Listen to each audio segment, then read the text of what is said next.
In terms of testing for performance, I mean, obviously there's the Lighthouse type tools that you can use for the web. I'm not sure if there is an equivalent on native because the web, everything's about runtime speed, like technical speed and performance. For like usability and like perceptive speed, I mean, there was some work I did with Red Bull a while back, and they had this app where they wanted the users to comment on videos and sort of the social elements of the app. And I think I've mentioned this before in previous episodes. And users were not seeing it because obviously moving image is quite distracting, and the way the human eye works and the brain, our corpus callosum has been evolved to see things in our periphery because, you know, it's like predators coming nearby. So anything that's moving. So if you're going to do any kind of so like buttons or icons or like calls to action on top of videos, they have to be really clear because the image behind it is moving. And obviously the time it takes people to see it, that's again the perceptive speed, is going to be a bit longer. Therefore you have to make things really prominent. But when you design these things, they look terrible when you do it like really bold and because it can ruin the video. So seeing things like that, like testing the perceptiveness of speed from that perspective. But again, it's very hard to do it accurately because you're not the user of the product. Like there's some things which were culturally learned. Like me and Liam Spradlin from like Google Design in a previous episode, we were talking about how like pull to refresh evolved. And we were thinking, oh, maybe it's from like blinds, like, you know, in the window blinds, because it's like that motion of like opening and closing something is such a weird, it feels natural now. And it started off on the web and then was adopted by native platforms. But yes, like there's obviously cultural things, and there's we've had that culture for like 7 to 10 years now. But other people in other parts of the world have not. So how does that perceptive thing work there? But yes, I mean, when doing these like performance reviews, there's 2 apps which I like using actually. They're Android apps, and it only really works for mobile. I suppose you could, if you got a Chromebook and installed it, you could probably run it on that as well. And the 2 apps were like Accessibility, which is an actual Google app, which I found Accessibility Scanner. I thought that was really great for like an automated way to check your website or app. We can link it in the show notes. And that's a great app. Just it basically runs common accessibility things. So like if images don't have like alt tags for like screen readers and whatnot, and the if the calls to actions or buttons, link icons or whatever need to be like between, I think it's like 48 by 48 pixels, because it's just like the approximate space for like a fingerprint when you're actually tapping on things. Anything smaller than that, and then it becomes, the hit target becomes much harder. So Accessibility Scanner is really good, and it just gives you a nice report of all these elements that you need to fix on. The other one was Keyline Pushing. That's made by a developer called Faze Makani. And that basically what that does is it puts a grid on top of the app or website.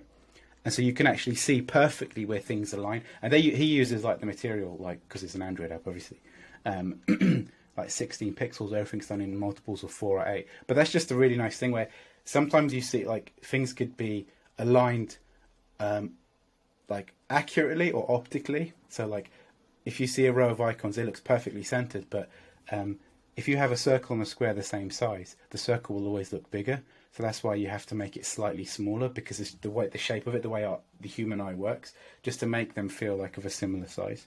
So that's really, really good, like more automated tool to help you when you're actually doing an effective review. That's what I'd say about performance. Yeah, and I think like I think the only thing I would add there, and that's spot on, is like I think the takeaway from that is find a tool that works for you, being able to understand it. Even if you're not a designer that like likes to lean into the more technical things, if you're able to provide some front end feedback of like opportunities to improve performance, it always is like a good place as a starting place. And at least you can just set the expectation that it's like, listen, we can do all of the design tweaks in the world, but we really need to make sure that we have a performant experience. So we'll try to link out some of the tools that Mustafa and I have used in the past, and hopefully, I'd love for people to comment in, like, what other tools we might be missing.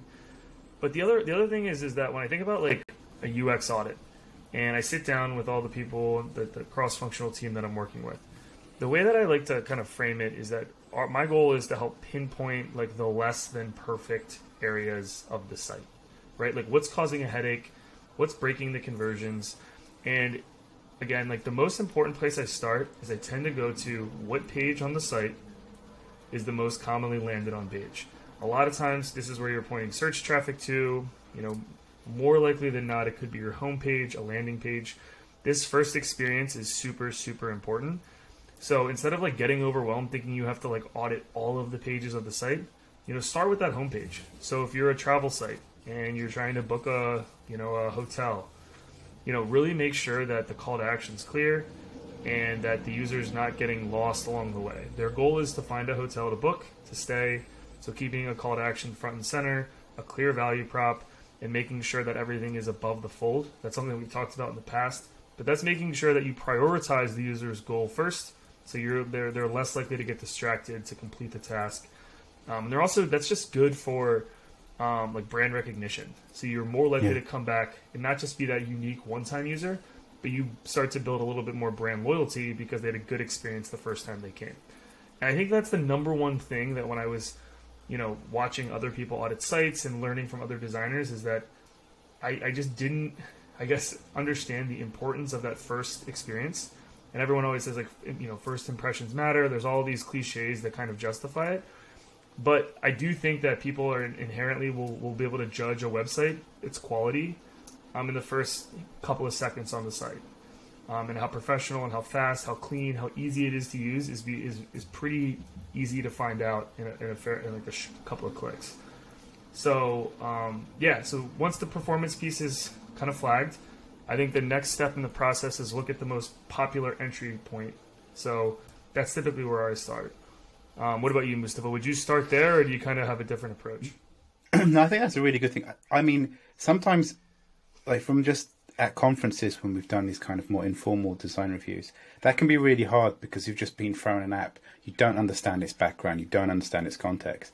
So what's really helpful is to, if they haven't been given this, if you're asked to do a design review, what's the thing that you want the design review to focus on? So if, like, just saying, okay, the design of this e-commerce site, you know, the logo could be better, the colors could be nicer. You know, that's not really useful. It's like asking question, okay, what is it what do you want to achieve? Okay, we want to increase engagement by X. We want to improve our sign-up flow. We want to make our checkout for guest checkout much more optimal. Then you could say, okay, I can do a design review based on that very focused, very detailed thing. And then obviously at the end of it, you can bolt on the other stuff, the accessibility, the making sure that things are aligned, any kind of visual bugs, because it's really important that you have a key marker to see what has changed and things that have been changed. So having those things, I think, is really important. And so, yeah, and I think having more guided, so the design reviews for me that have had the best outcome are the ones which were focused. So the Red Bull one I always think comes to mind because that's the thing that they're focusing on, improving engagement with their social media and their sort of like their users, so that people are commenting on stuff. So when focusing on that, so okay, what's the problem? Okay, people can't see the UI. It's not very clear. Maybe add labels next to the icons. Maybe make the icons more prominent. Make it clear to the user that once they've watched the video, you want them to actually do something. So you're designing the flow to that leads a person down a specific path. What I'd like when I was doing like a lot of e-commerce review stuff. In particular, guest checkout, because that's the thing which I've mostly done with e-commerce. I just basically took a credit card and started buying stuff, and I think because that's the most accurate things. Like how quick is this? And then I'll take their existing checkout flow, and then I would say, all right, if I was to make, and then I do my own mocks, and I say if I was to use guest checkout, how many steps? And there was crazy amounts of 30 steps to check out because there's all this you have to say. Like 30 clicks. Pretty 30 clicks. Yeah, 30 clicks, just to get to like a thank you, your order's on its way. Versus guest checkout, there's a buy now button on a thing. It takes you to just where you can put in your delivery address, credit card details, and then the ones which are really good were the checkouts that say, oh, you don't have an account, would you like us to automatically set you up one? Because they set up a ghost account just to manage the entire order, but to convert that into a proper account so that you can actually go back and that's great, because if the whole checkout experience is really delightful, simple and clean, people are like, do you know what, I'm going to carry on buying stuff from here because that was really easy. Right. I totally agree. One of the other things, again, is like in design reviews, we often look for the bad stuff. It's also nice, like if you're the designer on the team, but you're new to a product, and you thought, let me just do like, a fresh eye design review. It's also worth adding things which are done really well, because it can be kind of demoralizing if you've got like a 20 slide deck of these are the things that you're doing which are terrible. Right. And so people think, but you want to give some sort of uplift. Actually, these are things which you're doing really well. Maybe we should do more of this stuff, because obviously we've, I think that's a really good point. If you're doing this, I think that's different, right? If you're coming in as a consultant and you're working with a client versus like you're a designer at a company and you're working with your peers, basically. If you're coming in as like a more in a consultant role as a design expert, I think it's important, to your point, to build up, like, what are you doing well? You know what? Oh, you guys are using auto suggest? That's awesome. One way we can take the checkout process even better is, instead of using, 5 steps, maybe we use a progress bar that shows it's 50% complete when the user just started the first page. So they're feeling like they're farther along in the process than they are. That might be something that's easy to A/B test. Because I agree, like, I think the number one mistake that junior designers will make when working with companies or they're consulting for the first time is you overwhelm people, and then who's immediately going to be defensive to that? The product managers, the CTO, the front-end engineers. So you want to build the rapport and the trust by showing them, almost like saying, look at all this great stuff you're doing. We should double down on that and take it one step forward. So when people are looking at you versus one of your competitors, they know exactly the experience that they're going to get. It's consistent and better. But I just really wanted to kind of double down on that point, because I think it's so important not to just come across with like, here's 20 slides of everything you're doing wrong. You figure out the order and you prioritize it, rather than like, here's 3 things that you're doing pretty well, and we can take it from a good experience to a best-in-class experience by doing these few minor changes. Yeah, absolutely. Yeah, no, I think you want to, because again, to convince someone to make design changes, often there's a cost that comes with these design things, like an engineering cost, and you want to make sure that you're building up a trust relationship, because these things only happen with trust. I remember a colleague of mine years ago, he said, often people in the room are really competent and can produce the stuff, but the biggest challenge for why things are not going well is like there's people management, like the people not getting along. The team's not really gelled. So like doing something that can at least uplift can actually help convince people to do the changes that you want to do. So I think it's just, even from a human point of view, just point out the good things. And also it allows you to see, like, sometimes there's design decisions that have to be made because there's certain technical constraints, and being like cognizant of that, rather than saying, well, you lot are all terrible and you can't, how dare you do something like this. But just going back to, say, Jacob's articles, like the first, like, so 10 points, I think are really, really good. The second, like, point 1 is visibility system status. So basically it's like letting the user know what's happening. So like the breadcrumbs, or the sort of status of like a shopping thing that Ryan mentioned. The one which is like match between system and the real world. So it's like language. Sometimes we completely forget about the kind of language you should be using. But there's a lot of I've seen A/B tests done where you just simplify the terminology on a site, or just be consistent, especially if you have multiple products, making sure that the words that you use are all the same, whether it's sign in, sign up. And there's so many websites online that give advice on the best type of phrases or terms that you should use, like adjectives and whatever, action-based things. I know I've seen like studies where if you refer to the person like my stuff, so it's like, so the person's goes, you say my account rather than your account, that sometimes has a much more positive effect. I would look that up though, because I can't remember if that was like an old thing. But there's just being like cognizant of like the language you're using on call to actions, just being as clear as possible. There's no value in hiding stuff or hiding meaning. When in doubt, go super simple. That's what I always say. When they say it's like simplicity, like in design, it's not about making it look basic. It's about, you want to help the largest number of people. The more complexity you add, like to language or whatever, you'll have that small percentage of people who are not 100% sure, and they'll just abandon the experience. And you just want to avoid that. You know what's funny is that immediately reminds me of when you, like you want to print your tickets at an airport, and they give you like 4 different options. You could type in your, you know, your membership number. You could put in your card. You can scan your passport. So they're giving users as many options as possible because the last thing they want you to do is stand in line and ask them to print your tickets for you. It's like the last ditch effort.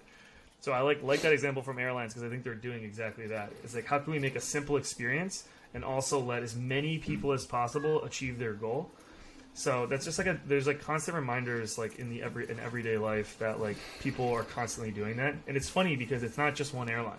If you fly, I've flown dozens of airlines. They all have more or less the same interface, and it's because, you know, options are leading towards success. And if the less people that skip that and go to line, the company's making more money because their customer service is better. They're getting more people, you know, bought, sold, and assisted. So yeah, I think those are really good points. And then one thing I also just wanted to kind of circle back on, and I wanted to get your point here, is also like setting the scope, because I feel like, you know, setting audit goals, like what are you doing? Because I feel like you can technically audit a website or a digital experience or an app forever. Like there's no end in sight, right?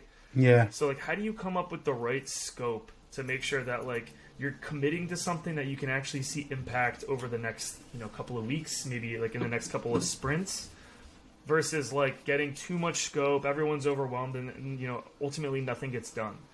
So if you were like assigned to come in as like either a new team member or a consultant, how would you look at like setting the right scope for a team? Like what would you do to make sure that everyone's bought into what we're able to deliver?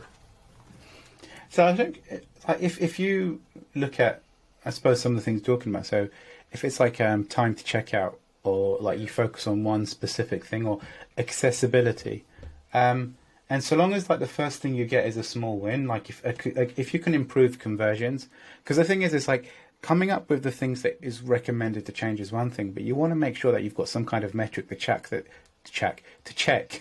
that the thing that you've suggested has actually improved the site, and if it hasn't, there's been a regression that you can at least maybe roll back.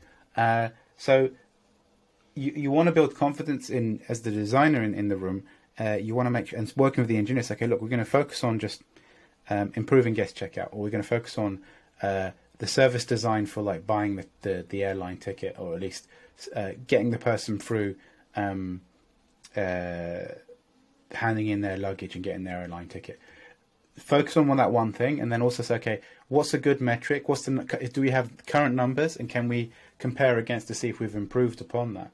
I think, like with everything, small bite-sized makes much more sense if you just base it on like focusing in on one thing. Because the problem is, if you look at the entire pile, it's like grains of sand.